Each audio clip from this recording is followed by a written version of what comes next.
കല്യാണം കഴിക്കലല്ല, പിന്നെ ആ കല്യാണത്തിലൂടെ ഒരു സോലിഹത്തായ പെണ്ണിനെ കിട്ടൽ ഒരു വലിയ ഭാഗ്യമാണ്.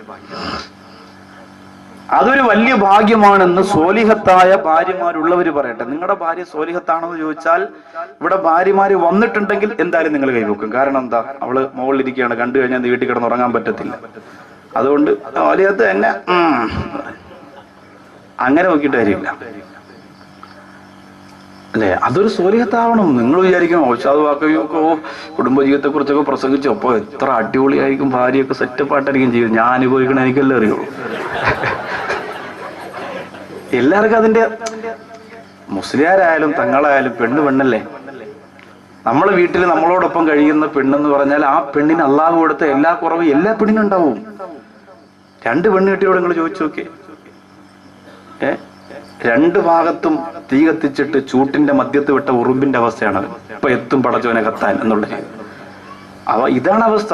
അത് പറഞ്ഞുകൊണ്ട് ആദ്യം കിട്ടി ശരിയല്ല എന്ന് രണ്ടാമത്തിൽ ചാടാനൊന്നും നിൽക്കണ്ട. ഉള്ളതിനെ പെയിന്റ് അടിച്ച് മെയിൻ്റെനൻസ് ഒക്കെ ചെയ്ത് കൊണ്ട് കിടക്കാന്നല്ലാതെ മറ്റിനെ കുറിച്ച് ചിന്തിച്ച് ചതിയിൽ ചെന്ന് വീഴേണ്ട. വളരെ കറക്റ്റായ കാര്യമാണ്. ഇസ്ലാം സംഭവം 4 കെട്ടാനൊക്കെ പറഞ്ഞിട്ടുണ്ട്. പക്ഷെ ഇപ്പോഴത്തെ കാലഘട്ടത്തിൽ ആലോചിച്ച് ചെയ്തില്ലെങ്കിൽ സർവ്വതും നഷ്ടപ്പെടും.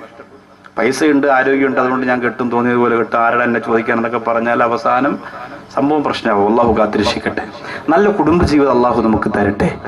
ഭർത്താക്കന്മാരാകാൻ പോകുന്ന, വിവാഹം കഴിക്കാൻ പോകുന്ന സഹോദരങ്ങളൊക്കെ വളരെ ശ്രദ്ധിക്കണം.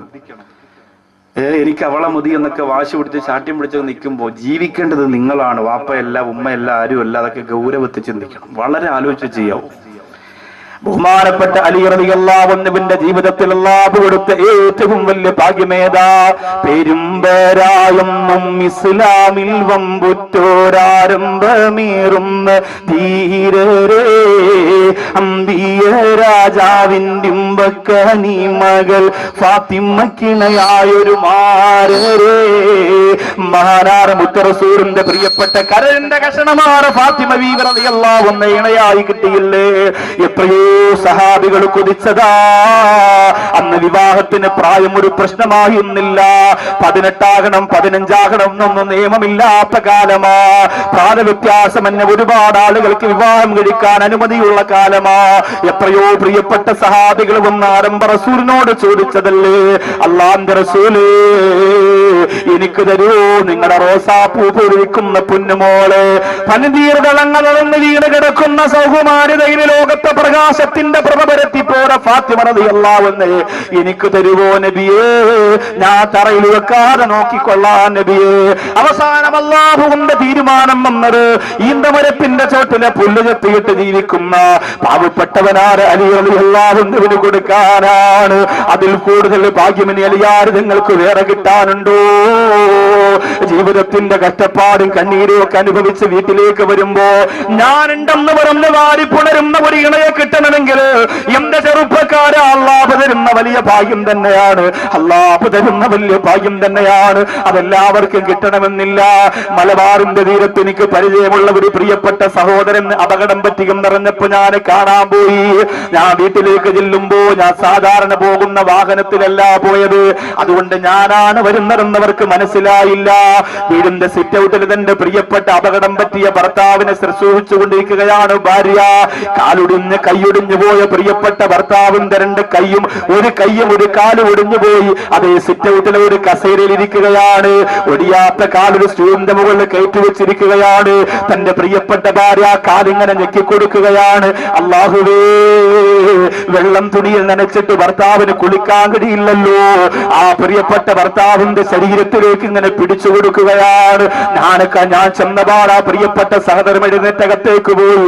ആ സഹോദരൻ കരഞ്ഞുകൊണ്ട് പറഞ്ഞു, എനിക്ക് അല്ലാഹു തന്ന ഭാഗ്യമാണ്. എന്റെ ഉമ്മ പോലും അപകടത്തിൽ പെട്ടിട്ട് എന്നെ ഒന്ന് കാണാൻ വന്നില്ല. എനിക്ക് അല്ലാഹു തന്ന ഭാഗ്യമാണ്. എന്റെ പ്രിയപ്പെട്ടവൾ എന്റെ മൂത്രമെടുത്ത് പുറത്തു കൊണ്ട് കളയുന്ന, എനിക്ക് ശുദ്ധീകരിച്ചു തരുന്ന, എന്റെ ശരീരം സംരക്ഷിക്കുന്ന എന്റെ പ്രിയപ്പെട്ടവൾ. അങ്ങനെ എത്രയോ കാഴ്ചകൾ ഈ പാവപ്പെട്ടവൻ കണ്ടിട്ടുണ്ട്. ചാവക്കാടൻ നട്ടെല്ല് തളർന്നിട്ട് കിടന്ന ഒരു പ്രിയപ്പെട്ട സഹോദരൻ കല്യാണം കഴിച്ച 3ാമത്തെ മാസം നട്ടെല്ല് ഒടിഞ്ഞ് കിടന്നു പോയതാ. അല്ലാഹു അല്ലാഹുവേ, ആ പ്രിയപ്പെട്ടവരെ 4 വർഷത്തോളം പ്രിയപ്പെട്ട ഭാര്യ ആര് പറഞ്ഞിട്ടും കേട്ടില്ല. ഇനി ഒരിക്കലും ജീവിതത്തിലേക്ക് മടങ്ങി വരാൻ കഴിയില്ല.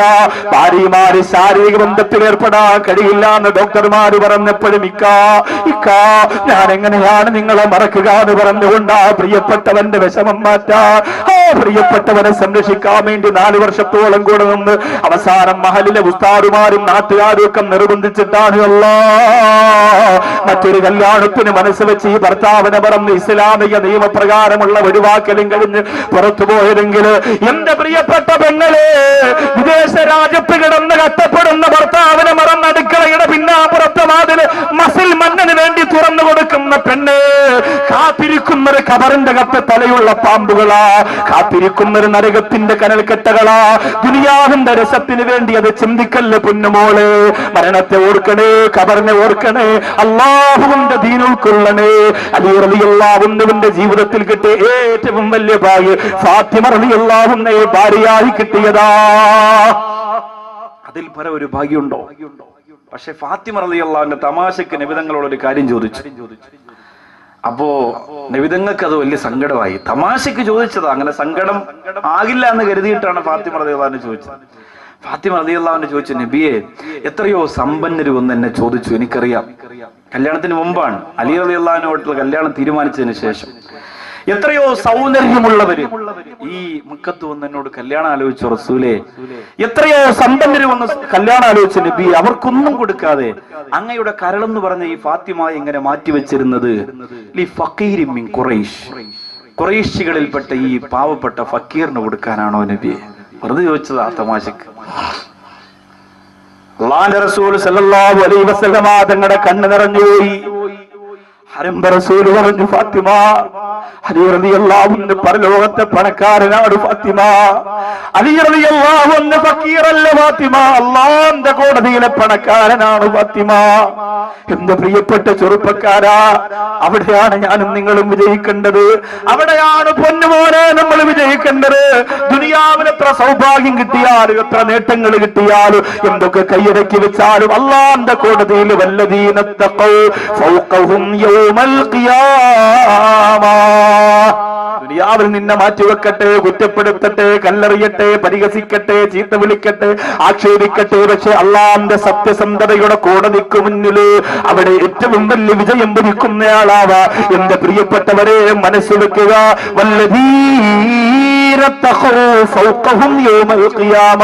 അവിടെ അല്ലാഹു നോക്കുന്നത് കെട്ടിനപ്പുറമുള്ള തഖ്വയാണ്, മറ്റിനപ്പുറമുള്ള തഖ്വയാണ്, ശൈലിനപ്പുറമുള്ള തഖ്വയാണ്. ആ തഖ്വയുള്ളവർക്ക് വിജയം ഭരിക്കുന്ന ലോകത്ത് എന്റെ അലിയാരിതങ്ങള് സമ്പന്നനാണ് ഫാത്തിമ എന്ന് അല്ലാഹുവിന്റെ റസൂൽ നബി മുഹമ്മദ് മുസ്തഫ സല്ലല്ലാഹു അലൈഹി വസല്ലമ തങ്ങൾ പറഞ്ഞു കൊടുത്തു. പക്ഷേ അലിയാരിതങ്ങൾക്ക് കണ്ണീരായിരുന്നു ഫാത്തിമാരെ കിട്ടുമെന്ന് പറഞ്ഞപ്പോ. സന്തോഷം ഉണ്ടെങ്കിലും കണ്ണീരായിരുന്നു. എന്താ കാരണം? നമ്മളെ പോലെ അലി റളിയല്ലാഹു അൻഹുവിന് 1 ലക്ഷം രൂപയുടെ ഓഡിറ്റോറിയം ബുക്ക് ചെയ്യാൻ കാശില്ല. മോളെ ത്രാസിൽ കയറ്റി തൂക്കി നോക്കിയിട്ട് 60 കിലോ ഉണ്ട്, 60 കിലോ സ്വർണം. മോളെ തൂക്കത്തിന് തുലാഭാരം പോലെ സ്വർണം കൊടുത്ത് കെട്ടിക്കാനൊന്നുമില്ല. അലി റളിയല്ലാഹു അൻഹുവിന് പെണ്ണ് കെട്ടുമ്പോ തന്റെ കുടുംബത്തിൽപ്പെട്ട ഓരോരുത്തർക്കും മാറി മാറി കല്യാണത്തിന്റെ ഒന്ന് ഉടുത്തൊരുങ്ങി ആഹ്ലാദിക്കാൻ ഡ്രസ്സുകൾ എടുത്തു കൊടുക്കാൻ കാശില്ല. അല്ലേ? നമ്മുടെയൊക്കെ സഹോദരിമാർ ഇവിടെ വലിയ നിയമങ്ങൾ ഇല്ലാതിരുന്നിട്ട് പോലും ഒരു 50,000, 1 ലക്ഷം, 2 ലക്ഷം രൂപയുടെ ഡ്രസ്സ് എടുക്കും വീട്ടിൽ ആരുടെ കല്യാണം നടന്നാലും. കണ്ണൂരിലും കാസർഗോഡൊക്കെ പോയാലുണ്ടല്ലോ, ഒരു പുതുമണവാട്ടിയുടെ പെണ്ണിനെടുക്കുന്ന ഡ്രസ്സ് 3 മണവാട്ടിയുടെ ഡ്രസ്സിന്റെ വിലയാണ്. അത്രയ്ക്ക് പവറാ. ഉമ്മമാർക്കാണ് ഒരുക്കം, പെമ്മക്കുട്ടിയേക്കല്ല. ഉമ്മമാർക്കാണ് ഒരുക്കം.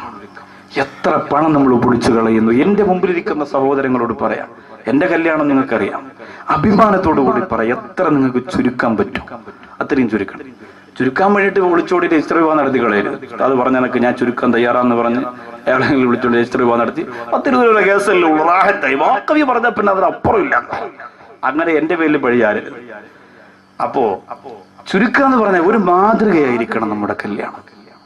അല്ല നമ്മളിപ്പോ നിസ്കരിക്കുന്നു, മറ്റു എല്ലാ കാര്യത്തിലും ഒരു ഇസ്ലാമിയത്തിന്റെ ഒരു ഒഴുക്കുണ്ടായാൽ അതൊരു വലിയ തൗഫീഖാണ്. അള്ളാഹു ആ മഹാഭാഗ്യം നമുക്ക് തരട്ടെ.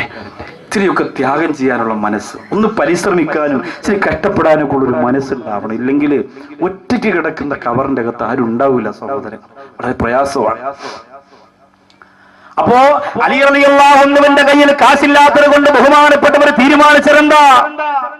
മക്കയിലെ ഏറ്റവും വിലപിടിപ്പുള്ള പുല്ലാണ് ഇദ്ഖർ പുല്ലെന്ന് പറയും. ഇദ്ഖർ പുല്ല് അത് ഒരുപാട് നിൽക്കുന്ന സ്ഥലത്ത് പോയി അതിനെ ചെത്തിയെടുത്ത് ഒരു കൊട്ടയ്ക്കകത്താക്കി ആ ഇദ്ഖർ പുല്ല് കമ്പോളത്തിൽ കൊണ്ടുവന്ന് കല്യാണത്തിന് മുമ്പ് കച്ചവടം നടത്തുക അലി റളിയല്ലാഹു അൻഹു തീരുമാനിച്ചതാ.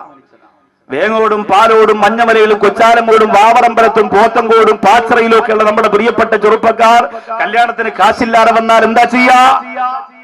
പലിശക്കാരനെ വിളിക്കും. അല്ലോ അണ്ണ, അങ്ങനെ ഒരു സ്ത്രീധനമൊക്കെ ഒരുപാടുണ്ട്, എന്നാലും എന്റെ കയ്യിൽ ഒരു നിലനിൽപ്പിനൊന്നുമില്ല, ഒരു 1,00,000 എങ്ങനെയും 3 കുറഞ്ഞ പലിശക്ക് എങ്ങനെയും ഇച്ചിരി ഒന്ന് മറിച്ച് തന്ന പിന്നെ 2 മോതിരം മിക്കവാറും റെഡിയാവും, കുഴപ്പമൊന്നുമില്ല. അതൊക്കെ പെണ്ണ് സംഭവമൊക്കെ സെറ്റപ്പാണ്. ഞാൻ കണ്ടു, സ്വർണ്ണമൊക്കെ ഇഷ്ടം പോലെ ഉണ്ട്. ഞാൻ ഫോണിലൂടെ ഒന്ന് ചൊല്ലലുണ്ട്, കാര്യങ്ങളൊക്കെ പറയലുണ്ട്. അങ്ങനെ 1,00,000 2,00,000 ഇങ്ങനെ പലിശക്ക് എടുക്കില്ല. ഒരാവശ്യമില്ലാതെ എടുക്കുക, ഒരാവശ്യവുമില്ലല്ലോ. എന്തിനാണ് എടുക്കുക? ഒരാവശ്യമില്ലല്ലോ. വെറുതെ അടിച്ചു വിളിക്കാം, പെണ്ണിന്റെ കൂടെ നടക്കണ്ടേ, കാർ റെന്റിനെടുക്കും, എന്തിനാണ് അല്ലെ? നമുക്കുള്ളത് വെച്ചിട്ടൊരു ഒരു ആഘോഷം പോരെ. എന്നാലും അതുണ്ടെങ്കിൽ പറ്റും. പെണ്ണിനെ കൊണ്ടൊക്കെ ഒന്ന് വിരുന്നിനൊക്കെ പോകുമ്പോ കാറിലൊക്കെ ചെന്ന് ഇറങ്ങി പോകാൻ ചാവിയൊക്കെ ഇറക്കി കല്യാണം കഴിച്ചുകൊണ്ട് പാരീസ് വരെ ഒന്ന് പോകണമെന്നുണ്ടായിരുന്നു. അപ്പൊ ആരോടൊന്ന് വെളിയിറങ്ങി കാണൂലല്ലോ. അപ്പൊ ചിലപ്പോ വേഗം ടൗൺ കണ്ടാണല്ലോ, 16 മൈൽ വരെ പോയിട്ടുണ്ടാവുള്ളൂ. എന്നാലും പാരീസ് പോകണമെന്നുണ്ട്. അടുത്ത ആഴ്ച ചിലപ്പോ ശരിയാവും. വിസയ്ക്ക് അപ്ലോഡ് ചെയ്ത് പാസ്പോർട്ട് കൊടുത്ത് ഈ ഡയലോഗ് ഒരു 3-4 മാസം എല്ലാ പണിത്താക്കന്മാരും പണയെന്ന് തന്നെയാണ്. അത് കണ്ടിട്ട് നിനക്കൊരു വെറൈറ്റി ആവാനെങ്കിലും ഒന്ന് ആഗ്രഹിച്ചൂടെ? അത് വേണ്ടാന്ന് ഇപ്പൊ ന്യൂ ജനറേഷൻ അല്ലേ, പക്ഷെ അതും ചിന്തിക്കൂല. നമ്മുടെയൊക്കെ മനസ്സെങ്ങനെയാ? ജനങ്ങളുടെ മുന്നിൽ ഒന്ന് തല ഉയർത്തുക. അള്ളാന്റെ മുന്നിൽ നമ്മൾ എത്ര കഷ്ടപ്പെട്ടാലും കുഴപ്പമില്ല, ജനങ്ങളുടെ മുന്നിൽ ഇങ്ങനെ നടക്കണം. അള്ളാന്റെ മുന്നിൽ നടന്നിട്ട് ജനങ്ങളുടെ മുന്നിൽ പാപ്പരാവാൻ തീരുമാനിച്ചു. അതാണ് ഇമാം ഷാഫി റളിയല്ലാഹു അൻഹു, അതാണ് മഹാന്മാരെ ഔലിയാക്കൾ, അതാണ് കുത്തുബീങ്ങൾ. നമ്മൾ നോക്കുമ്പോ ഇങ്ങനെ കുളിക്കാതെ നനയ്ക്കാതെ നടക്കുന്ന പോലെ തോന്നും, പക്ഷെ അള്ളാന്റെ അടുത്ത് അവരൊക്കെ പുതുമണവാളന്മാരെക്കാൾ പവറാണ്. അതുകൊണ്ടാണ് ഔലിയാക്കളെ കുറിച്ച് നമ്മൾ എന്നും അന്നും എന്നും അഭിമാനത്തോടെ പറയുന്നത്. അതുകൊണ്ടാണ് അങ്ങനെ രക്ഷപ്പെടാൻ നമുക്ക് സാധിക്കണം. അലി റളിയല്ലാഹു അൻഹു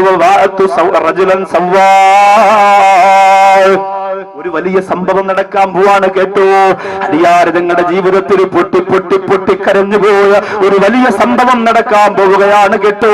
കൊച്ചാലം മൂടുകാരാ, അല്ലാഹുവിന്റെ റസൂലിന്റെ മരുപൊന്നുപോലെ സ്വീകരിക്കുന്ന അലി റളിയല്ലാഹു അൻഹുവിന്റെ ചരിത്രവാ. ബഹുമാനപ്പെട്ട അലി ഇബ്നു അബീ ത്വാലിബ് റളിയല്ലാഹു അൻഹു വവാഅത്തു റജുലൻ സവ്വാൽ, കർഷകനായ ഒരു പ്രിയപ്പെട്ട സഹോദരനെ ക്ഷണിക്കുകയാണ്. എന്നിട്ട് ആ സഹോദരനോട് പറഞ്ഞു, നമുക്ക് ഇദ്ഖർ പുല്ല് പറക്കാൻ പോയാലോ? ആ സഹോദരൻ പറഞ്ഞു, എങ്ങനെയാ പോകേണ്ടത്? ഒരുപാട് ദൂരത്തല്ലേ. അലി റളിയല്ലാഹു അൻഹു പറഞ്ഞു, 2 ഒട്ടകം എനിക്കുണ്ട്. ഒന്ന് അല്ലാഹുവിന്റെ റസൂൽ നബി മുഹമ്മദ് മുസ്തഫ സല്ലല്ലാഹു അലൈഹി വസല്ലമ തങ്ങൾ എനിക്ക് തന്നതാണ്. മറ്റൊന്ന് അല്ലാഹുവിന്റെ റസൂലിന്റെ പ്രിയപ്പെട്ട അലിയാർ തങ്ങൾ പറയുന്ന മറ്റൊന്ന് ബദർ യുദ്ധത്തിൽ എനിക്ക് കിട്ടിയതാണ്. അതുകൊണ്ട് ആ ഒട്ടകവും കൊണ്ട് നമുക്ക് പോകാം. എന്നിട്ട് ഇദ്ഖർ പുല്ല് 2 കൊട്ടയിലേക്ക് ചെത്തിവെക്കാ. എന്നിട്ട് ഒട്ടകപ്പുറത്ത് കയറ്റിയിട്ട് നമുക്ക് കടന്നു വരാ. കമ്പോളത്തിൽ കൊണ്ടുപോയി കച്ചവടം ചെയ്യാ. ജോലി കൂലിക്ക് നിനക്ക് എന്തെങ്കിലും തരാ.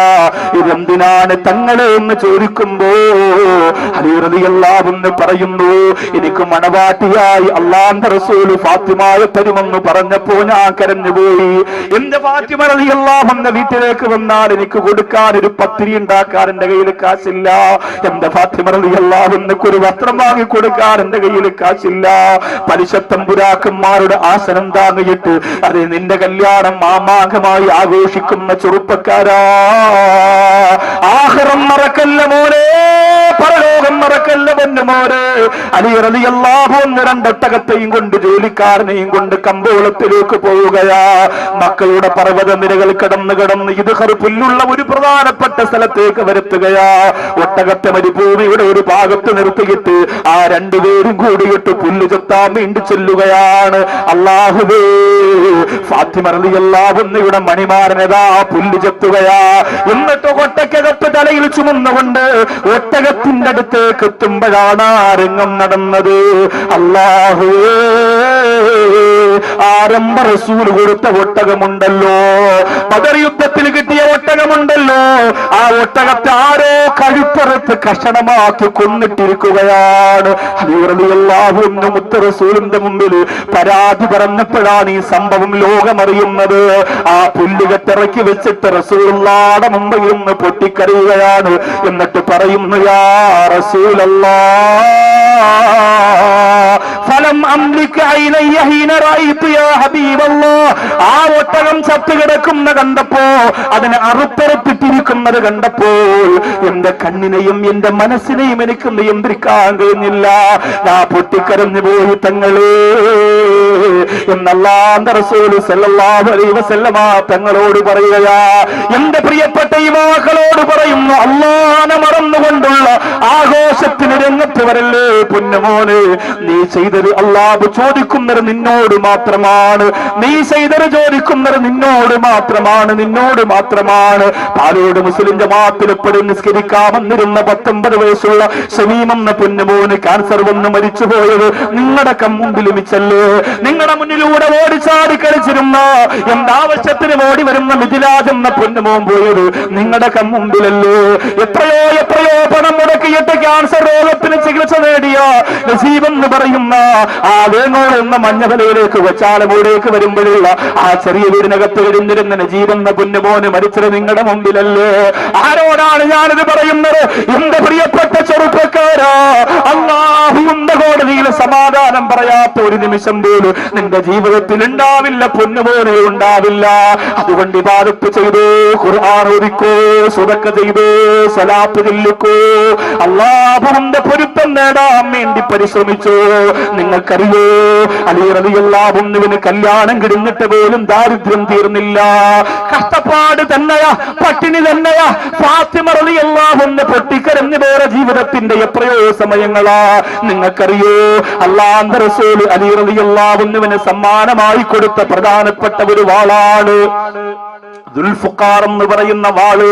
ഒരിക്കൽ മുഖം മൂടി വെച്ച ഒരാള്, മുഖം മൂടി വെച്ചിട്ടൊരാള് ചന്തയിൽ ദുൽഫുഖാർ എന്ന് പറയുന്ന വാള് കൊണ്ടുവന്ന് കച്ചവടം ചെയ്യുകയാണ്. ആ മുഖം മൂടി വെച്ചയാള് ചന്തയിൽ വന്നിട്ട് പറയുന്നു, ഇത് ദുൽഫുഖാർ എന്ന് പറയുന്ന വാളാണ്, ഇത് അലി റളിയല്ലാഹു അൻഹുവിന്റെ വാളാണ്. ഈ വാൾ ആവശ്യമുള്ളവർ വരിക, ഒരു നല്ല തുക തന്നാൽ ഈ വാള് ഞാൻ നിങ്ങൾക്ക് തരാ. ബഹുമാനപ്പെട്ട ഇബ്നു അർഖം റളിയല്ലാഹു അൻഹുവിന്റെ പ്രിയപ്പെട്ട ഉപ്പ ആ വാള് കണ്ടിട്ട് ഓടി വരികയാണ്. അല്ലാഹുവേ, ഇതെന്റെ അലിയാർ ഞങ്ങളുടെ വാളല്ലേ, എന്റെ അലിയാർ ഞങ്ങളുടെ വാളല്ലേ. ആരാണ് ഇതിവിടെ കച്ചവടം ചെയ്യാൻ കൊണ്ടുവന്നത്? അലി റളിയല്ലാഹു അൻഹു ഒരുപാട് ഇഷ്ടപ്പെട്ടിരുന്ന വാളാ. ഒരുപക്ഷെ അലി റളിയല്ലാഹു അൻഹു കാണാതെ കൊണ്ടുവന്നതാണോ, അലി റളിയല്ലാഹു അൻഹു അറിയാതെ മോഷ്ടിച്ചു കൊണ്ടുവന്നതാണോ? ആ വാളങ്ങോട്ട് വിൽക്കുന്ന മുഖം മൂടി വെച്ച ആളിന്റെ മുമ്പിൽ ഇബ്നു അർഖമിന്റെ പിതാവ് പോയിട്ട് പറഞ്ഞു, ആരടാണി മുഖം മൂടി അഴിക്കുക, ആരടാണി? എന്റെ അലിയാര് ഞങ്ങളുടെ ദുൽഫുഖാർ എന്ന് പറയുന്ന വാള് കമ്പോളത്തിൽ കൊണ്ടുവന്ന് കച്ചവടം ചെയ്യാൻ മാത്രം മോഷണ വിദഗ്ധനായ നീ ആരാന്ന് എനിക്കറിയണമെന്ന് പറയുമ്പോ ആ മുഖം മൂടി മാറ്റിയപ്പോ അല്ലാഹുവേ, അത് മഹാനായ അലി റളിയല്ലാഹു അൻഹു തന്നെയായിരുന്നു. ഇബ്നു അർഖമിന്റെ വിരൽത്തുണ്ട് പിടിച്ചപ്പുറത്തേക്ക് കൊണ്ടുപോയിട്ട് പറയുന്നു, പുറത്തു പറയല്ലേ. ബഹുമാനപ്പെട്ടവരോട് ചലിയേ, നിങ്ങൾ എന്തിനാണ് ചെയ്തത് അലിയേ? ജീവിതത്തിൽ എന്ത് നഷ്ടപ്പെട്ടാൽ റസൂലുള്ളതെന്ന ഈ വാള് ഞാൻ നഷ്ടപ്പെടുത്തൂലാന്ന് പരസ്യമായി പറഞ്ഞ അലിയേ, ഈ വിലപ്പെട്ട വാള് വാങ്ങാൻ ആയിരക്കണക്കിന് ആളുകൾ ഇവിടെയുണ്ടല്ലോ, അതെന്തിനാണ് ഇവിടെ കൊണ്ടുവന്നതെന്ന് ചോദിക്കുമ്പോ അലി റളിയല്ലാഹു അൻഹു പറയുകയാണ്, റസൂലുള്ളാഹിയുടെ കരളിന്റെ കഷണം എന്റെ വീട്ടിന്റെ അകത്ത് പട്ടിണിയായിട്ട് എന്തേക്ക് 8 ദിവസമായി. റസൂലുള്ളാഹിയുടെ പൊന്നുമോള് ആരൊക്കെ വന്ന് ചോദിച്ചു, എത്രയോ പണക്കാര് വന്ന് ചോദിച്ചു, എത്രയോ സൗന്ദര്യന്മാര് വന്ന് ചോദിച്ചു, എത്രയോ സമ്പന്നന്മാര് വന്ന് ചോദിച്ചു, മുത്ത് റസൂല് കൊടുത്തില്ലല്ലോ, കൊടുത്തില്ലല്ലോ. ആ പൊന്നുമോള് എന്റെ വീട്ടിൽ പട്ടിണിയായിട്ട് 8 ദിവസമായി. കൊച്ചാലം മൂട്ടിലുള്ള പെങ്ങന്മാര് പട്ടിണി എറിഞ്ഞിട്ടുണ്ടോ? കൊച്ചാലം മൂട്ടിലുള്ള ചെറുപ്പക്കാര് പട്ടിണി എറിഞ്ഞിട്ടുണ്ടോ? നമ്മുടെ വാപ്പമാരറിഞ്ഞിട്ടുണ്ട്. യുവാക്കളെ, നമുക്ക് ഭക്ഷണം വാരി തരുമ്പോ നമ്മുടെ പ്രിയപ്പെട്ട വാപ്പ പട്ടിണിയായിരുന്നു, നമ്മളെ പറഞ്ഞില്ല. എന്റെ ഉമ്മ പോലും എന്റെ അടുത്ത് എത്ര പ്രാവശ്യം പറഞ്ഞിട്ടുണ്ടെന്നറിയുമോ? പൊന്നുപോലെ ചെറിയ പ്രായത്തിൽ നിങ്ങൾക്കൊക്കെ ഞങ്ങൾ ഭക്ഷണം വാരി തരുമ്പോ അത് കഴിക്കാൻ അതിനേക്കാൾ ആർത്തിയുള്ള വിശപ്പ് ഞങ്ങൾക്ക് ഉണ്ടായിരുന്നു. പക്ഷേ നമ്മുടെ മക്കളല്ലേ അവര് വളരണമല്ലോ എന്ന് പറഞ്ഞ് ഞങ്ങൾ വാരി തന്നതാണ്. അമ്മമാരെ ഉപ്പമാരെ മറക്കല്ലേ മക്കളെ. അവരെ പൊരുത്തമില്ലാതെ റബീഉൽ നബിദിനമില്ല, ഉംറയില്ല, ഹജ്ജില്ല, നമസ്കാരമില്ല. അല്ലാഹുവേ, ഞങ്ങളുടെ പാവപ്പെട്ട ഉമ്മ, ഞങ്ങളുടെ പാവപ്പെട്ട വാപ്പ, അവർക്ക് നീ സ്വർഗം കൊടുക്കണയല്ല, അവർക്ക് നീ സ്വർഗം കൊടുക്കണയല്ല. ഈ മജ്‌ലിസിൽ വന്നിരിക്കുന്ന സഹോദരങ്ങൾക്ക് അവരുടെ മാതാപിതാക്കൾക്ക് കൊടുക്കാൻ പറ്റുന്ന ഏറ്റവും വലിയ ഒരു സമ്മാനമായിട്ട് ഇത് എത്തിച്ചു കൊടുക്കണയല്ല. അലി റളിയല്ലാഹു തആല അൻഹുവിന്റെ ചരിത്രത്തിലൂടെ ആ കഷ്ടപ്പാട് ദാരിദ്ര്യം അനുഭവിച്ചറിയാതെ ഞങ്ങൾ പറയുകയോ, എന്റെ പ്രിയപ്പെട്ട ഫാത്തിമ 8 ദിവസം കൊണ്ട് പട്ടിണിയാ. കൊടുക്കാൻ എന്റെ കയ്യിലൊന്നുമില്ല. ഞാനൊരു ഭർത്താവല്ലേ, ഒരു ഉത്തരവാദിത്വം വേണ്ടേ? ഒരു കാരക്കയുടെ കീറ് പോലും എന്റെ ഫാത്തിമാക്ക് കഴിക്കാനില്ലാത്ത ഒരു അവസ്ഥ വന്നപ്പോഴാണ് എന്റെ മനോഹരമായ ആൾ കൊടുക്കാമെന്ന് ഞാൻ തീരുമാനിച്ചതെന്ന് മഹാനായ അലി റളിയല്ലാഹു അൻഹു പറയുമ്പോ, നമ്മൾ എത്രയോ സൗഭാഗ്യവാന്മാരാണ് ചെറുപ്പക്കാരാ, നമ്മൾ എത്രയോ ഭാഗ്യവതികളാണ് പെങ്ങളെ. ഒരുപാട് പണമുണ്ടെന്ന് പറഞ്ഞ് അഹങ്കരിക്കേണ്ട ചെറുപ്പക്കാരാ. കൊച്ചാലമ്മൂടിലെ പ്രിയപ്പെട്ട സംഘാടകർ ഇങ്ങനെ ഒരു പ്രോഗ്രാം വെക്കുമ്പോ നിങ്ങൾ പലരും പല സ്ഥലത്തിരുന്ന് പറഞ്ഞിട്ടുണ്ടല്ലോ, അതവർക്ക് പുട്ടടിക്കാനുള്ളതാണ്, അതവർക്ക് പള്ള വിർപ്പിക്കാനുള്ളതാണ്, അതവർക്ക് പേരും പെരുമയും ഉണ്ടാക്കാനുള്ളതാണ്. ഒരു പെൺകുട്ടിയുടെ കല്യാണത്തിന് വേണ്ടി എന്ന് പറഞ്ഞ് 3 പാവപ്പെട്ട പെൺമക്കളുടെ കല്യാണം അഭിമാനത്തോടെ അവർ നടത്തിയില്ലേ? അഭിമാനത്തോടെ നടത്തിയില്ലേ? ഞാൻ ബഹുമാനപ്പെട്ട നാസിമുദ്ദീൻ സാറിനോട് ഇന്ന് വൈകുന്നേരം ചോദിച്ചതാ. പാലോട് പള്ളിയെ കുറിച്ച് ഒരു അഭിമാനത്തോടെ നമ്മളൊക്കെ ചർച്ച ചെയ്തിരുന്നു. ഒരു പാവപ്പെട്ട സാധുവാര പെൺകുട്ടിയുടെ കല്യാണമോടെ സ്വലാത്ത് വാർഷികത്തിന് നടത്തിയപ്പോ പിന്നെ നടത്തിയില്ലേ എന്ന് ചോദിച്ചപ്പോ സാറ് പറഞ്ഞു, പിന്നെ അതിനെ കുറിച്ച് ഒരു ആലോചന വന്നില്ല, ഒരു ചർച്ച വന്നില്ല. അതുകൊണ്ട് ഇൻഷാ അല്ലാഹ് ഞാൻ പറഞ്ഞു, സാറേ തുടങ്ങണം. എന്റെ പ്രിയമുള്ളവരെ, ഇത് പേരിന് വേണ്ടിയിട്ടല്ല. സാധുക്കളായ ഒരു പെൺകുട്ടികളുടെ അവസ്ഥ എന്ന് പറയുന്നത്, കൊച്ചാലമ്മൂട് വന്നിരിക്കുന്നവര് ചിലപ്പോ നിങ്ങൾക്ക് പറഞ്ഞാ മനസ്സിലാവൂല. ഒരു പണമുള്ളയാളിന്റെയും ഒരു പണമില്ലാത്ത ആളിന്റെയും ഉദാഹരണം ഞാൻ പറഞ്ഞു തരട്ടെയോ? പണമുള്ള ആൾ ആരും അറിയുമോ? കിളിമാനൂർ ആത്മഹത്യ ചെയ്തുപോയ പ്രിയപ്പെട്ട സഹോദരിയെ കുറിച്ച് നിങ്ങൾക്കറിയുമല്ലോ. ഞാൻ ഒരുപാട് വിശദീകരിച്ചിട്ട് ആ കുടുംബത്തിന്റെ സങ്കടം കൂട്ടുന്നില്ല, അതിനെനിക്ക് താല്പര്യമില്ല. ആരെങ്കിലും മരണപ്പെട്ടു എന്ന് കേൾക്കുമ്പോൾ മണിക്കൂറുകളോളം അവരെ കുറിച്ച് പറഞ്ഞ് ഞാൻ സമയം കളയുന്നതല്ല. ഒരു ഗുണപാഠത്തിന് വേണ്ടി പണത്തെ ബഹുമാനിക്കുന്നവരോട്, പണം ഇഷ്ടപ്പെടുന്നവരോട് ശരീരം നിറച്ച് സ്വർണ്ണാഭരണങ്ങളിട്ട് കൊച്ചാലമ്മൂടിലൂടെ മഞ്ഞമലയിലൂടെ പോത്തുംകോടോട് ഞാനാണ് ഏറ്റവും വലിയ കോടീശ്വരിയൊച്ച മഞ്ഞ നടക്കുന്ന പെണ്ണ്, നീ പഠിക്കാൻ വേണ്ടി പറയുകയാണ്. കിളിമാനൂര് കുടുംബത്തിൽപ്പെട്ട ആത്മഹത്യ ചെയ്ത പാലത്തിന്റെ മുകളിൽ നിന്ന് താഴേക്ക് ചാടിയ പൊന്നാര ഇത്തയുണ്ടല്ലോ, ആ ഇത്താക്ക് പണത്തിന് വല്ല കുറവുണ്ടായിരുന്നോ? ഗൾഫിൽ ഭർത്താവ് നടത്തുന്ന വലിയ ബിസിനസ് സാമ്രാജ്യമുണ്ടല്ലോ, സാമ്പത്തികത്തിനൊരു കുറവുമില്ലായിരുന്നു. പക്ഷേ ഒരു ബിസിനസ്സുമായി ബന്ധപ്പെട്ട എന്തോ ചില സാങ്കേതികമായ തകരാറുകൾ പറയാൻ ഞാൻ ഇഷ്ടപ്പെടുന്നില്ല. ആ തകരാറ് വന്നപ്പോ മനസ്സിന്റെ അകത്തേക്ക് ഇബ്ലീസ് കടന്നു ചെല്ലുകയാ. അല്ലാഹുവേ, ഞങ്ങൾക്ക് അങ്ങനെ ഒരു തോന്നല് നീ തരല്ലേ അല്ലാ. മനസ്സിന്റെ അകത്ത് ഇബ്ലീസ് കടന്നു വന്നപ്പോ ആ ഉമ്മ വിചാരിച്ചതെന്തെന്നറിയോ? 3 മക്കളെയും കൊന്നിട്ട് മരിച്ചു കളയുക. പറഞ്ഞപ്പോലെത്ര എളുപ്പം, പറഞ്ഞപ്പോലെത്ര പെട്ടെന്ന് കഴിഞ്ഞു. 20 കൊല്ലമായി ഉസ്താദേ ഒരു കുഞ്ഞുണ്ടായില്ല, ദുആരക്കണം. എത്ര ആളുണ്ട് പറയാൻ? 25 കൊല്ലമായി ഉസ്താദേ കുഞ്ഞുങ്ങളെ കാണുമ്പോ ചങ്കുപൊട്ടുകയാണ്. എനിക്ക് അല്ലാഹു ഒരു കുഞ്ഞിനെ തന്നില്ല.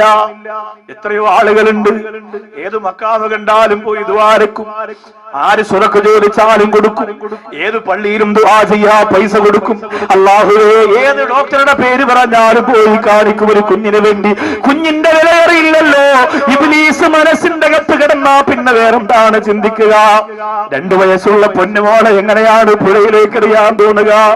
ഞാനിന്ന് എന്റെ വീട്ടിൽ നിന്ന് ഇറങ്ങുമ്പോ ഇന്നും പ്രസംഗമുണ്ടോ എന്ന് എന്റെ പൊന്നുമോ ചോദിച്ചു. ഒരു ദിവസം വീട്ടിൽ നിൽക്കാൻ കിട്ടിയ ദിവസം എന്റെ പ്രിയപ്പെട്ട കൊച്ചാലമൂട് നജീബ് ഉൾപ്പെടെയുള്ള കൂട്ടുകാരോടുള്ള മഹബത്ത് കൊണ്ട് ആ ഒരു ദിവസം അവർക്ക് വേണ്ടി കൊടുക്കുമ്പോ എന്റെ പ്രിയപ്പെട്ടവര് എന്റെ മക്കളെ പോലും മറന്ന് 2-3 മണിക്കൂർ ഇവിടെ വന്ന് നിൽക്കാമെന്ന് തീരുമാനിച്ചത് എനിക്കും അല്ലാഹുവിന്റെ കോടതിയിൽ എന്തെങ്കിലുമൊക്കെ കിട്ടണ്ടേ എന്ന് നിയത്ത് വെച്ചിട്ടാണ്. അല്ലാഹുവേ, 2.5 വയസ്സുള്ള പ്രിയപ്പെട്ട പൊന്നുമോളെ പാലത്തിന്റെ മുകളിൽ നിന്ന് താഴേക്ക് വലിച്ചെറിയാൻ വേണ്ടി ആ പെണ്ണ് വന്നല്ലോ. 7 വയസ്സുള്ള 6 വയസ്സുള്ള 2 ആൺമക്കളെയും കൊണ്ടുവന്നു. മക്കളെ, ഉമ്മച്ചി ആദ്യം വാവയെടുത്ത് പുഴയിലേക്ക് എറിയും, അത് കഴിഞ്ഞിട്ട് ഉമ്മച്ചി ചാടും, പിന്നെ മക്കളെ നിങ്ങളും ചാടണം. ഇനി നമുക്ക് ജീവിക്കണ്ട മക്കളെ, നമുക്ക് ജീവിക്കണ്ട മക്കളെ. ജീവിതത്തിൽ വെള്ളം കണ്ടാ പേടിക്കുന്ന ആ മക്കൾ പറഞ്ഞു, ഉമ്മ ഞങ്ങളുടെ കുഞ്ഞുവാവേറിയല്ലേ ഉമ്മ, ഞങ്ങളുടെ കുഞ്ഞുവാവേറിയല്ലേ ഉമ്മ, ഞങ്ങളുടെ കുഞ്ഞുവാവേറിയല്ലേ ഉമ്മ. കുഞ്ഞുമക്കളെന്ന് പറഞ്ഞാൽ എത്ര സ്നേഹമാണ് പെങ്ങളെ, കുഞ്ഞുമക്കളെന്ന് പറഞ്ഞാൽ എത്ര ഇഷ്ടമാണ് പ്രിയപ്പെട്ടവരെ. അല്ലാഹുവേ, ആ 2.5 വയസ്സുള്ള കുഞ്ഞിനെ താഴേക്ക് വലിച്ചെറിഞ്ഞത് ദാരിദ്ര്യം കൊണ്ടല്ല, പണമില്ലാത്തത് കൊണ്ടല്ല, കഷ്ടപ്പാട് കൊണ്ടല്ല. എന്റെ കൊച്ചാല മൂട്ടിലെപ്പുണ്ട് ഈമാൻ നഷ്ടപ്പെട്ടു പോരപ്പം മനസ്സും തകത്തേക്ക് ഇബ്ലീസ് കടന്നു എന്നിട്ട് നിർബന്ധിച്ചതാ. ആ കുഞ്ഞിനെ എന്നിട്ട് കൂടെ ഉമ്മയും ചാടി, ആ മക്കള് ചാടിയില്ല, അവര് പേടിച്ചു പോയി. ആളുകൾ കണ്ടിട്ട് ആ മക്കളെ രക്ഷപ്പെടുത്തിയല്ലോ. എന്നാൽ എന്റെ പ്രിയപ്പെട്ടവരെ, തിരുവനന്തപുരം ജില്ലയിൽ 21 വയസ്സുള്ള വികലാംഗയായ പെണ്ണുമോൾ ആത്മഹത്യ ചെയ്തതെന്തിനാ? വാപ്പയാണ് അവരെ നോക്കിയത്. വികലാംഗയായ മോളും വികലാംഗനായ മോനും. അല്ലാഹുവേ, വാപ്പച്ചിയാണ് നോക്കിയത്. വാപ്പ നെഞ്ചുവേദന വന്ന് മരിച്ചപ്പോ 21 വയസ്സുള്ള പൊന്നുമോള് കഴുത്തിൽ കുരുക്കിടുകയാണ്. എന്നിട്ട് കത്തെഴുതി വെച്ചു, ഇനി എന്നെ നോക്കാൻ ആളില്ല, ഇനി എന്നെ നോക്കാൻ ആളില്ല, ഇനി എന്നെ നോക്കാൻ ആളില്ല. അവിടെ പറയാൻ ചെറുപ്പക്കാരുണ്ടായില്ലോ. കൊച്ചാലമൂട്ടിലെ സഹാര സമിതിയെ പോലെ ഞങ്ങളുണ്ട് പെങ്ങളെ, ഞങ്ങളുണ്ട് പെങ്ങളെ. വാപ്പ മരിച്ച യതീമിന് ഞങ്ങളുണ്ട്, ഞങ്ങൾ ഭക്ഷണം തരാ, ഞങ്ങൾ വീട് തരാ, ഞങ്ങൾ കെട്ടിക്കാ സ്വർണം തരാ, ഞങ്ങൾ ജോലി തരാ. അങ്ങനെ പറയാൻ ചങ്കൂറ്റമുള്ള ആൺമക്കളില്ലാതെ പോയ കേരളത്തിന്റെ തലസ്ഥാന നഗരിയില് 21 വയസ്സുള്ള പൊന്നുമോള് കഴുത്തിൽ കുരുക്കിട്ട് ആത്മഹത്യക്ക് മുമ്പ് എഴുതി വെച്ചു, എന്നെ നോക്കാനാടില്ല, ഞാൻ വികലാംഗയാണ്. കാമവെറിയന്മാരുടെ കാലഘട്ടത്തിൽ എന്റെ ശരീരം കടികന്മാരെ പോലെ കുത്തിവലിച്ചു കൊണ്ടുപോകുന്ന ആഭാസന്മാർക്ക് കൊടുക്കുന്നതിനേക്കാൾ നല്ലത് മരിക്കലാ എന്ന് പറഞ്ഞിട്ട് ആ വികലാംഗയായ പൊന്നുമോൾ ആത്മഹത്യ ചെയ്യുമ്പോ നടക്കാനായാത്ത ആ മയ്യത്തിന്റെ കാലിൽ പിടിച്ച തേങ്ങി കിടന്നിട്ട് പറഞ്ഞു, എന്റെ പെങ്ങളെ ഞാനും കൂടി വരട്ടെ, ഞാനും കൂടി വരട്ടെ. അപ്പോഴാണ് അവിടെ വളർന്ന ചെറുപ്പക്കാർക്ക് ബോധമുണ്ടായത്. ഇന്ന് ആ വികലാംഗരായ ചെറുപ്പക്കാരൻ മരിക്കാതിരിക്കാൻ വേണ്ടിയിട്ട് വീടിന്റെ മുമ്പിൽ പിരിവെടുത്തിട്ട് ഒരു ചെറിയ കടയിട്ട് കൊടുത്തിരിക്കുകയാ. സോഡ നാരങ്ങ വെള്ളം കൊടുത്തിട്ട് മിഠായി കച്ചവടം നടത്തിയിട്ട് സിഗരറ്റ് വിറ്റിട്ട് കിട്ടുന്ന കാശ് കൊണ്ടവൻ ജീവിക്കട്ടെ എന്ന് പറഞ്ഞ് എന്തുകൊണ്ട് ആദ്യമേ തീരുമാനിച്ചില്ല? ഒരു അപകടം നടന്നിട്ട് നിലവിളിച്ചിട്ട് കാര്യമില്ല, ഒരു പെണ്ണ് ആത്മഹത്യ ചെയ്തിട്ട് പൊട്ടിക്കരഞ്ഞിട്ട് കാര്യമില്ല. എന്റെ കൊച്ചാലമൂട്ടിലെ ചെറുപ്പക്കാരോ, നൗഷാദ് ബാക്കവിയെ കുറിച്ച് ആരെന്ത് പറഞ്ഞാലും നിങ്ങൾക്ക് എന്റെ ദുആവുണ്ട് പൊന്നുമോനെ. ഞാനെവിടെ പോയാലും മറക്കൂല. നിങ്ങൾ ഈ കാണിക്കുന്ന കാരുണ്യമുണ്ടല്ലോ, നിങ്ങൾ ഈ കാണിക്കുന്ന വാത്സല്യമുണ്ടല്ലോ, നിങ്ങൾ ഈ കാണിക്കുന്ന സ്നേഹമുണ്ടല്ലോ, അല്ലാഹുവേ നീ സ്വീകരിക്കണേ അല്ലാ, നീ സ്വീകരിക്കണേ അല്ലാ. പുതിയ പദ്ധതി എന്തെന്നറിയോ? എന്റെ കൊച്ചാലമൂട് വന്നിരിക്കുന്നവരറിയുന്നത് നല്ലതാ. എത്രയോ മഹല്ലുകളുണ്ട് നമ്മുടെ ചുറ്റുവട്ടത്ത്, എത്രയോ സംഘടനകളുണ്ട് നമ്മുടെ ചുറ്റുവട്ടത്ത്. ആരും ചെയ്യാത്ത ഒരു വലിയ പദ്ധതിയുമായി, ലക്ഷക്കണക്കിന് രൂപയുടെ ബഡ്ജറ്റ് വരുന്ന പദ്ധതിയുമായി ഓട്ടോടിക്കുന്ന പാവപ്പെട്ട സംഘാടകർ, വിദ്യാർത്ഥികളായ സംഘാടകർ, കഷ്ടപ്പെടുന്നവർ, കടം കൊണ്ട് വലയുന്നവർ. എന്നാലും കുഴപ്പമില്ല, അല്ലാഹുവിന്റെ കോടതിയിൽ രക്ഷപ്പെടാമല്ലോ എന്ന് പറഞ്ഞിറങ്ങി തിരിച്ചിരിക്കുകയാ. ഒരു 3-4 ആളുകൾക്ക് വീട് വെച്ച് കൊടുക്കലാ. കിടക്കാടമില്ല മക്കള്, മഴ പെയ്യുമ്പോ പേടിയാവുകയാ. പൊട്ടിക്കരന്നുകൊണ്ടാ കഴിയുന്നത്, വാടക കൊടുക്കാൻ പോലും തികയുന്നില്ല എന്ന് പറഞ്ഞ് വീടെന്ന് പറയുന്ന വലിയ സ്വപ്നം മനസ്സിന്റെ അകത്ത് കൊണ്ട് നടക്കുന്ന പാവപ്പെട്ട ഉമ്മയോട് വരെയെന്ന വാക്ക് കൊടുത്തിരിക്കുകയാ. ഉമ്മ ഞങ്ങൾ വീട് വെച്ച് തരാം ഉമ്മ. 3 സെന്റ് സ്ഥലം ഒരു പഞ്ചായത്ത് പോലും ഇന്ന് വരെ കൊടുക്കാത്ത, ഒരു ഗവൺമെന്റ് പോലും ഇന്ന് വരെ കൊടുക്കാത്ത, ഒരു കോടീശ്വരം പോലും ഇന്ന് വരെ ചെയ്യാത്ത ആ ഒരു വലിയ കാരുണ്യത്തിന്റെ പദ്ധതിക്ക് വേണ്ടി കൊച്ചാലമൂട്ടിലെ മക്കൾ ഇറങ്ങിയിരിക്കുകയാ. എന്റെ മുമ്പിൽ വന്നിരിക്കുന്നവരോട് പറയാനുള്ളത്, നിങ്ങളൊക്കെ പാവപ്പെട്ടവരാണെന്ന് എനിക്കറിയാം. നിങ്ങൾക്ക് ലക്ഷങ്ങൾ കൊടുക്കാൻ കഴിയൂലെന്ന് എനിക്കറിയാം. അതൊന്നും നിങ്ങളോട് ഔഷാറുവാക്കൾ ചോദിക്കുന്നില്ല. നിങ്ങൾ കൊടുക്കുകയും കൊടുക്കാതിരിക്കുന്നതും അള്ളാഹുവുമായുള്ള നിങ്ങളുടെ ബന്ധമനുസരിച്ചാണ്. പക്ഷെ എന്റെ പ്രിയപ്പെട്ട ചെറുപ്പക്കാരാ, ഈ വിഷയത്തിൽ എന്റെ ഉത്തരവാദിത്വം ഞാൻ പാലിച്ചു അല്ലോ എന്ന് ഉറപ്പിക്കാതെ ഇടന്നിട്ട് പോകരുതെന്ന് മാത്രമേ ഉള്ളൂ. അള്ളാഹു ഭാഗ്യം തരട്ടെ. നമ്മുടെ എല്ലാം കുടുംബജീവൻ അള്ളാഹു റാഹത്തിലാക്കട്ടെ. അൽഹംദുലില്ലാ. ആ 4 കാര്യം, 4 കൂട്ടരാരാണെന്നൊന്ന് പറഞ്ഞിട്ട് നമുക്ക് ദുആ ചെയ്യാം. ഒത്തിരി സമയമായി, ഇത്രയും നേരം വാതു പറയണമെന്ന് ആഗ്രഹിച്ചല്ല സ്റ്റേജിൽ കയറിയത്. പിന്നെ ഇവിടുത്തെ കാര്യങ്ങളുടെ ഗൗരവവും വിഷയത്തിന്റെ വലിപ്പവും മനസ്സിലാക്കി അല്പം നീണ്ടുപോയി. എല്ലാവരും ക്ഷമിക്കണം എന്ന് ഓർമ്മപ്പെടുത്തി അലി റളിയല്ലാഹു തആല അൻഹു പറയുന്നു, 1 കളവ് പറയുന്നവരുമായി കൂട്ടുകൂടാനേ പാടില്ല മോനെ, കാരണം നിന്റെ പരലോകത്തെ അത് നഷ്ടപ്പെടുത്തുമെന്നാണ്. കളവ് പറയുക എന്നത് ചെറിയ കാര്യമല്ല. അതൊരു മനുഷ്യനെ വഞ്ചിക്കലാണ്, പറ്റിക്കലാണ്, അള്ളാഹുവിനെ തെറി വിളിക്കുന്നതിന് തുല്യമാണ്. നമ്മുടെ നാവ് എന്തും പറയാൻ ഉള്ള ഒരു സാധനമായിട്ട് നാം കാണരുത്. സഹോദരിമാര്, സഹോദരങ്ങൾ വളരെ ശ്രദ്ധിക്കണം. ജീവൻ റൂഹ് പിരിയുന്ന ടൈമിൽ അത് പറയണമെങ്കിൽ ആ വിഷയത്തിന്റെ ഗൗരവം അത്ര വലുതാണ് എന്ന് നമ്മളെല്ലാവരും ചിന്തിക്കണം. രണ്ടാമത് ബഹുമാനപ്പെട്ട അലി ബിൻ അബീ ത്വാലിബ് റളിയല്ലാഹു അൻഹു പറഞ്ഞു കൊടുത്തു, തന്റെ പ്രിയപ്പെട്ട മക്കളോട് മകനോട് സമയം പാഴാക്കുന്നവരോട് പിന്നെ കൂട്ടുകൂടാൻ പാടില്ല. സമയം പാഴാക്കുക എന്ന് പറഞ്ഞാൽ എല്ലാത്തിനും ഒരു പരിധിയുണ്ട്. ഗെയിം കളിക്കുക, ക്രിക്കറ്റ് കളിക്കുക, വെറുതെ കടയിൽ വന്നിരിക്കുക, അതിനൊക്കെ ഒരു ടൈമുണ്ട്. അതിനപ്പുറത്തേക്ക് നമ്മൾ പോയാൽ നമുക്കത് വലിയ നഷ്ടമാണ്. ഇപ്പോ എന്നെ സംബന്ധിച്ചിടത്തോളം എന്റെ വീട്ടിൽ 4 ആൺകുട്ടികളാണ്, 4 മക്കളാണ്. അതിൽ 3 മക്കൾക്കും ഇപ്പോൾ ഗൾഫിലൊക്കെ പോകുമ്പോൾ ഇപ്പൊ ആളുകൾ എന്ത് ചെയ്യും, ഉസ്താദ് എന്താ പോകുമ്പോ വേണ്ടത്, എന്ത് വേണ്ടെന്ന് പറഞ്ഞാൽ എന്തെങ്കിലുമൊക്കെ പൊതിഞ്ഞൊക്കെ തരും. അതില് എന്റെ മക്കൾക്ക് കളിക്കാൻ വേണ്ടി ടാബ് വാങ്ങിയത്. എല്ലാവർക്കും ഇപ്പൊ ടാബാണ് വലിയ ഇഷ്ടം. ഇരിക്കട്ടെ ഉസ്താദ് എന്ന്. അപ്പൊ ഞാൻ വിചാരിച്ചു, ഞാൻ പണ്ട് ദീപാവലിക്ക് ഒരു പടക്കം വാങ്ങാൻ വേണ്ടി എന്തൊക്കെ വാപ്പാരെ നടിച്ചു മാറ്റിയെന്നുള്ള പോലെ അന്നൊന്നും ആരും ഒന്നും വാങ്ങിച്ചില്ല. അന്ന് നമുക്ക് ഇതൊന്നും അറിയില്ലല്ലോ. അപ്പൊ അന്ന് കിട്ടിയ ആ ടാബ് കൊണ്ടുവന്ന് മക്കൾക്ക് കൊടുത്തു. എല്ലാവർക്കും വലിയ സന്തോഷമായി. മക്കളൊന്നോ പൊന്നാരെ വാപ്പച്ച് കവളില് മുത്തണ ഒരു വേള് വരും. 1 മാസം അത് കയ്യിൽ വെച്ച് പ്രവർത്തിപ്പിച്ചതേ ഉള്ളൂ. അപ്പോഴും തന്നെ ഏകദേശം അവരുടെ ജീവിതത്തിലെ സ്വഭാവമൊക്കെ മാറി തുടങ്ങി. ഗെയിം എന്ന് പറഞ്ഞാൽ ഒരു വലിയ ശക്തിയാണത്. നമ്മളെ നശിപ്പിക്കും എന്നുള്ളൊരു ഒരു സംശയം വേണ്ട. സർവ്വ മക്കളെ നശിപ്പിക്കും. ഗെയിം എന്ന് പറഞ്ഞാൽ ഓടിക്കൊണ്ടുവരിക, മറ്റൊരാൾ ഇടിക്കുന്ന ഗെയിം, വെടിവെച്ച് കൊല്ലുന്ന, ഇതൊക്കെയാണ്. അവരിങ്ങനെ ആലോചിക്കും, ഒരെണ്ണം വെച്ചു കൊടുത്താൽ വാപ്പ അങ്ങ് തീർന്നേനെ. അങ്ങനെ ചിന്തിക്കും. ഈ മനസ്സിനകത്ത് വിഷം വളർന്നു വരും. വലിയ അപകടമാണ്. നമ്മൾ വിചാരിക്കും സീരിയൽ കണ്ടുകൊണ്ടിരിക്കുമ്പോൾ മക്കൾ കരയുമ്പോൾ അവിടെ പോയിടാ, കാണാൻ സമ്മതിക്കില്ല, എന്നാ ഉമ്മച്ചിരി മൊബൈലാണ്, അപ്പൊ മൊബൈൽ എടുത്തു കൊടുക്കും. മൊബൈലും കൊണ്ട് അവിടെ പോയിരിക്കും, നമ്മൾ സീരിയലും കണ്ടുകൊണ്ടിരിക്കും. അവന്റെ ജീവിതം പോയി, നമ്മളെ ജീവിതം പോയി. ഇത് രണ്ടും തീരും. അപ്പൊ അതുകൊണ്ട് ആ 3 മൊബൈലും വലിച്ചു പൊട്ടിച്ചു, തറയിലിട്ട് കൊടുക്കും. കാരണം മാറ്റി വെച്ചാൽ അവന്മാര് എന്റെ മക്കളല്ലേ, എവിടെ വെച്ചാലും അവന്മാർ അടിച്ചു മാറ്റും. വല്ലാഹി പൊട്ടിച്ചപ്പോ തൻസീർ ഉണ്ടായിരുന്നു അവിടെ. തൻസീർ വലിയ മൊബൈലുടെയൊക്കെ വേങ്ങോട്ട് ഇട്ട് ആകെ പ്രയാസത്തിൽ നിൽക്കുകയാണ്. ഇപ്പൊ എങ്ങനെ ചെയ്യും, അടയ്ക്കാനും വയ്യ, തുറക്കാനും വയ്യ, ആകെ പ്രശ്നത്തില്ല. ആ പാവം പറഞ്ഞു, ഉസ്താദേ എന്റെ കടയെ കൊണ്ടൊന്ന് വിറ്റിരുന്നെങ്കിൽ എന്തായാലും ഒരു 10,000 രൂപ നീ കിട്ടിപ്പോൻ. ഞാൻ പറഞ്ഞ് എടുത്തോണ്ട് പോയിക്കോ. അങ്ങനെ കൊണ്ടുപോയി ബോഡിയൊക്കെ തട്ടി റെഡിയാക്കി ഒട്ടിച്ചൊക്കെ അവിടെ വെച്ചിരിക്കണം എന്ന് തോന്നുന്നു. അതിന് വാങ്ങിക്കണമെങ്കിൽ അവന്റെ വണ്ടയ്ക്ക് തന്നെ. അപ്പൊ ഇത് സംഭവം എന്താണെന്നറിയോ, ഇത് നമുക്കൊക്കെ ജീവിതത്തിൽ അല്ലേ, നമ്മുടെ മക്കളുടെ മനസ്സ് മാറുമ്പോൾ നമ്മൾ അതനുസരിച്ച് നമ്മൾ മാറണം, ഇല്ലെങ്കിൽ പ്രശ്നമാണ്. അപ്പൊ അവരുടെ ആ വിഷമം നമ്മൾ മാറ്റി കൊടുക്കണം. അലി റളിയല്ലാഹു അൻഹു 3ാമത് തന്റെ പ്രിയപ്പെട്ട മക്കളോട് പറഞ്ഞു കൊടുത്തു, പിശുക്കന്മാരോട് കൂട്ടുകൂടാൻ പാടില്ല. 3 മണിക്കൂർ വാത് പറഞ്ഞ ഇന്നത്തെ സദസ്സില് ഇത്രയും കരഞ്ഞ് ഈ ചരിത്രവും കാര്യങ്ങളൊക്കെ പറഞ്ഞിട്ട് 1 രൂപ ബക്കറ്റിലിടാത്ത ചില ആളുകൾ ഇതിന്റെ ഇടയിലുണ്ടാവും. ആലോചിച്ച് നോക്കിയേ, അവന്മാരെ എന്തിനു കൊള്ളാം? കുറ്റപ്പെടുത്തല്ലേ? നിങ്ങൾ ചിന്തിച്ചു നോക്കിയേ, നിങ്ങൾ ആലോചിച്ച് നോക്കിയേ. ഇപ്പോ എല്ലാരും നമ്മൾ ആലോചിച്ച് നോക്കി, നമ്മുടെ കയ്യിൽ വേറെ ഒന്നും പറഞ്ഞില്ലല്ലോ. നിങ്ങളെല്ലാവരും കാര്യമായിട്ട് സഹായിച്ചു, അൽഹംദുലില്ലാ. കൊടുക്കാത്തവർക്ക് ദേഷ്യം വന്നിട്ടൊന്നും കാര്യമൊന്നുമില്ല. നമ്മുടെ മനസ്സ് അലിഞ്ഞില്ലെങ്കിൽ, പാറ തോക്കുന്ന മനസ്സാണെങ്കിൽ പിന്നെ നമ്മളെ എന്തിനു കൊള്ളാമെന്ന് സ്വയം ചിന്തിക്കണം.